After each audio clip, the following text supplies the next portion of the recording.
perfil do Schellenberger que o Elon Musk começou a brigar com o Alexandre de Moraes. E foi ali que começou a narrativa da ameaça à soberania nacional. Então, porque não tinha resposta, inclusive, o pessoal fez um esforço para fingir que só o Schellenberger fez tudo sozinho, porque ele é americano. Então, e aí casa muito com a narrativa da esquerda, não só brasileira como latino-americana, que os Estados Unidos são o demônio do mundo.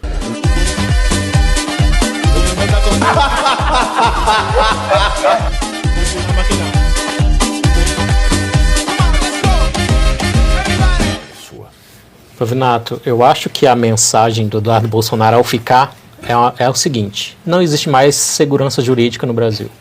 O estado é de insegurança jurídica total. E como refutá-lo? Né? Porque sim, em 2016 a STF dizia que a prisão era de segunda instância. 3 anos depois, não é mais.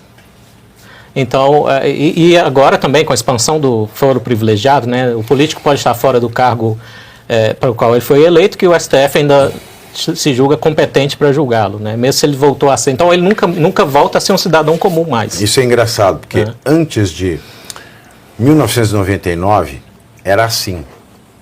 A pessoa cometia qualquer coisa, em razão da função que um dia ocupou, estava dentro do foro privilegiado. Foi recentemente, agora do século XXI, que este STF, aliás, a maioria dos ministros que ali estão, é que tomaram essa decisão, que enxugou, falou, não, é aquilo que se faz dentro do mandato, em razão do mandato e com ação penal iniciada durante o mandato. Eles voltaram ao entendimento anterior a 1999. Pois é, e tem agora uma narrativa que é a ameaça à soberania nacional, que foi dita até pelo José Dirceu, foi um dos principais pontos dele ali no discursinho de aniversário dele, com presença de Hugo Mota, presidente da Câmara, e outra patotinha bem importante ali, né? E quando é que começou, não sei se você lembra, Pavinato, quando é que começou essa narrativa de ameaça à soberania? Eu lembro tudo. Então, há 1 ano, eu publiquei com o meu colega David Agape e o Michael Schellenberger, o nosso colaborador americano, os Twitter Files Brasil. Foi ao ler a nossa reportagem no perfil do Schellenberger que o Elon Musk começou a brigar com o Alexandre de Moraes. E foi ali que começou a narrativa da ameaça à soberania nacional.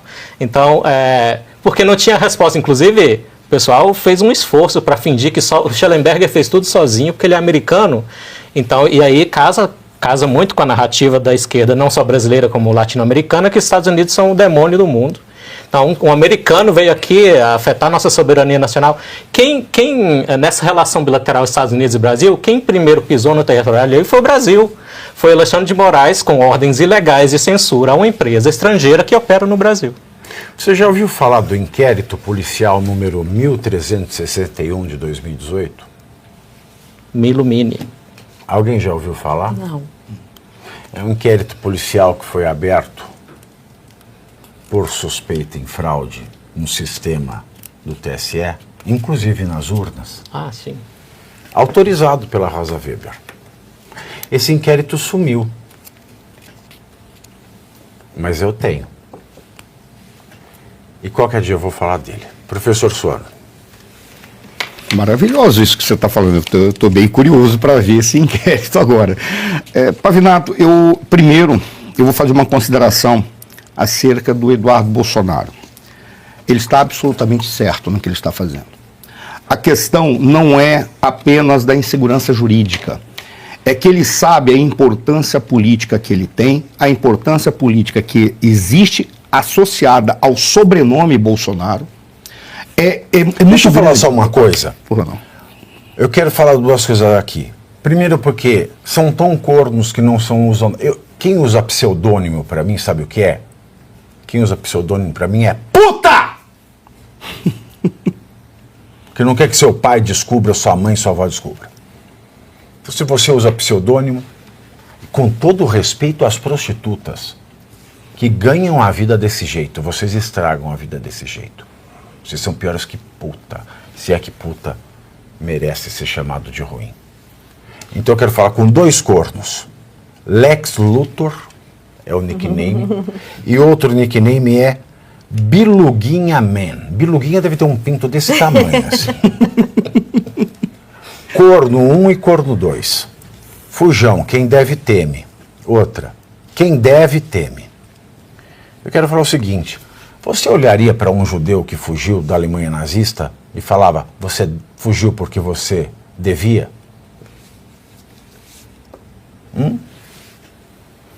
Você ficaria lá para ser mandado para Auschwitz, ser colocado numa condição subhumana, torturado de da maneira mais animalesca? Eu acho que nem no inferno desenvolveram técnicas tão perversas quanto a Alemanha nazista.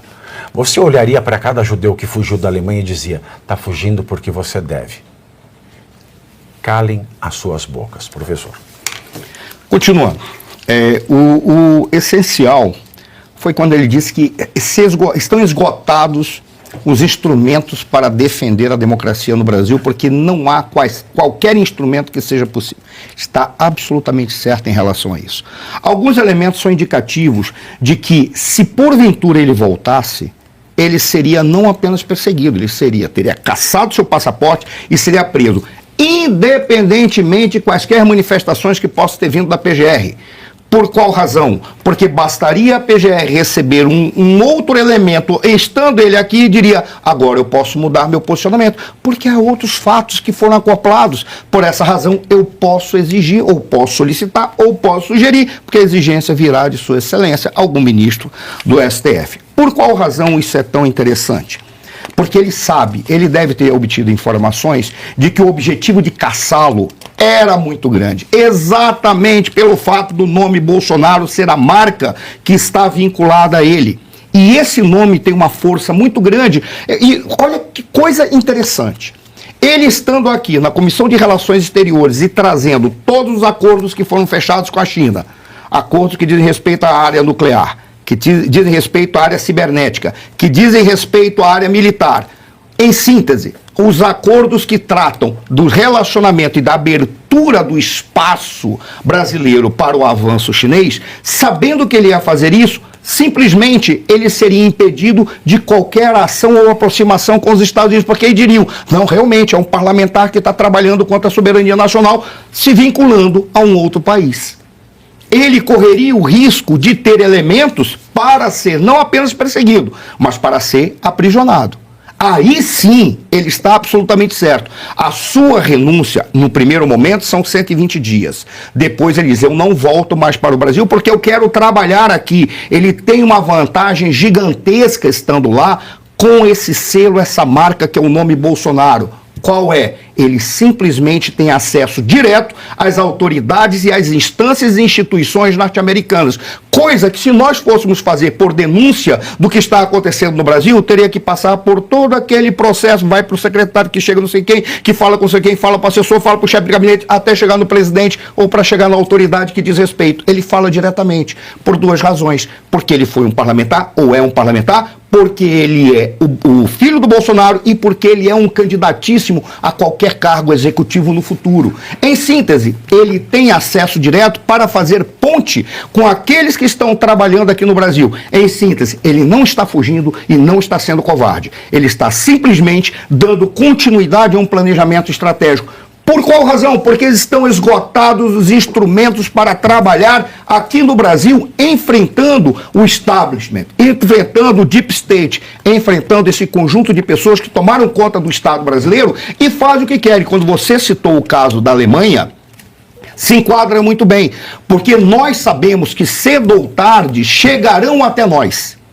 Cedo ou tarde. Eles vão selecionar aqueles que simbolicamente são essenciais para depois chegar a todos os demais que de alguma maneira o questionaram ou os questionaram, que fica mais adequado. Eles vão chegar em todos nós. E o Eduardo Bolsonaro sabe que ele é uma peça fundamental desse processo. Estando lá, ele pode significar uma forma de divulgar aquilo que está acontecendo e trabalhar exatamente com os instrumentos internacionais para impedir que essa ditadura acabe com o Brasil. Porque eles não pretendem acabar com o Brasil.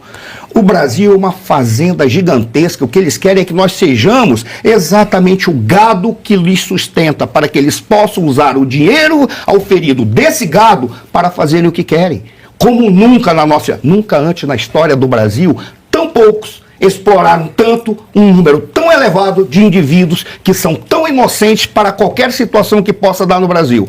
Nós vivemos hoje uma situação que poucas vezes aconteceu, não é na história do Brasil, talvez na história da América Latina inteira. Porque nós temos uma sociedade gigantesca que está sendo explorada para um grupo específico de indivíduos. É quase a nomenclatura soviética. É Exato. um grupo pequeno. Eu não vou citar quem é a pessoa, porque eu prefiro que ele fale dessa teoria. Porque ele fez uma interpretação de por que eles gostam tanto da China. Ele disse, eu fui na China, eu conheço a China. O Barroso. Não, todos eles. Ele falou assim, a China matou uma charada. Qual? Essa conversa de comunismo... Desculpa, a China matou pelo menos 20 milhões de charadas. Não, a China matou 60 milhões só com Mao Tse Tung. Ok? Foi gigantesco. Mas a charada que a China matou foi simples. Deu de comer para o povo, retirando a liberdade e criando a sensação de que eles vivem num sistema igualitário, porque todos lá estão numa categoria muito baixa, mas têm o básico. E eles têm uma nomenclatura que se auto-intitulam como se fossem os nobres. E são esses caras que comandam a China e eles dizem, mas nós estamos propiciando para vocês tudo aquilo que vocês querem. O custo disso é apenas a liberdade de vocês. Mas se vocês quiserem participar da nomenclatura, sigam o canal. É quase o regime fascista. Sigam apenas o Partido Único, que é aquele que faz a formação e que entrega para todos aquilo que são os canais para aceder ao poder. Mas só tem esse canal. O que essa pessoa me falou? Preste atenção no que está acontecendo no Brasil. Nós temos uma nomenclatura que está querendo implantar o mesmo modelo. Para isso, eles têm que explorar e acabar com todos aqueles intermediários. Eles querem uma massa muito grande que eles vão matar a fome, mas não vão dar nada além de uma comida mínima. Eu acho que eles não são capazes de matar a fome. Agora que eu faço É esse o problema. Tem uma pessoa só que continua aqui, o corno Lex Luthor. Corno Lex Luthor faz o seguinte... Eu não sou igual a Alexandre de Moraes, não vou pedir para te banir, te tirar do chat. Faz o seguinte, já que você está chamando os outros de covarde, coloca aqui ou o teu Instagram, ou o teu Facebook, ou um e-mail seu. Tá? Que assim, ser machão no sigilo, Genial. quando você é machão no sigilo, meu amigo, qualquer traveco da Indianápolis está te fazendo miar às 4 da manhã. Põe aqui o arroba do seu Instagram, o arroba do seu Facebook ou um e-mail. Não seja covarde, não. Luiz Arthur Nogueira. Genial. Então, primeiro C, você curte, que é o preço deste programa. Quanto vale o ingresso para ver este palhaço neste picadeiro bonito? Vale uma curtida. Vale o seu like, o seu joinha, o seu gostei. Então, a sua obrigação é curtir. Se puder, comente, porque quem comenta ajuda no engajamento. Então, primeiro C é curtir, segundo C é comentar, o terceiro C, o que seria muito louvável, seria você compartilhar. Tem um link que é a setinha, uma setinha assim, meia bomba. Sabe aquela...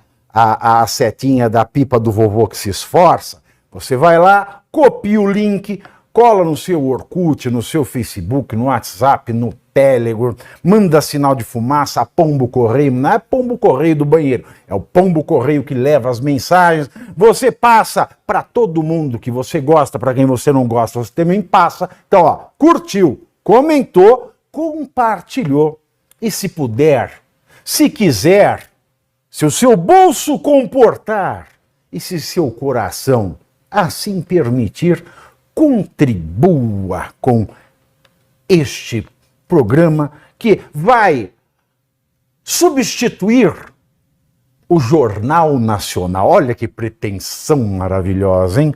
Se liga, ô Bonner, nós vamos derrubar o Jornal Nacional. Esta é a meta.